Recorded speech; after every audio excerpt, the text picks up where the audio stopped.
கொதிக்கிற தண்ணியில் பாலக்கீரையை சேர்த்து 1 நிமிஷம் கழித்து பாலக்கீரையை நார்மல் வாட்டரில் சேர்த்து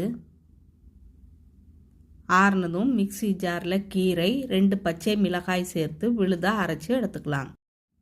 தவாவில் 1 டீஸ்பூன் நெய், 1 டீஸ்பூன் பொடியாக கட் பண்ணிய இஞ்சி பூண்டு, பொடியாக கட் பண்ணிய ஒரு பெரிய வெங்காயம் சேர்த்து வெங்காயம் கண்ணாடி பதம் வர்ற வரையும் வதக்கி அரைத்த விழுது, 1 டீஸ்பூன் சில்லி ஃப்ளேக்ஸ், தேவையான அளவு உப்பு சேர்த்து மிக்ஸ் பண்ணி உப்பு சேர்த்து வேக வைத்த 1 கப் ஸ்வீட் கார்ன் சேர்த்து 2 நிமிஷம் வதக்கி 200 கிராம் பாஸ்மதி சாதம் சேர்த்து மிக்ஸ் பண்ணி எடுத்துக்கலாம். Palak corn pulao ready.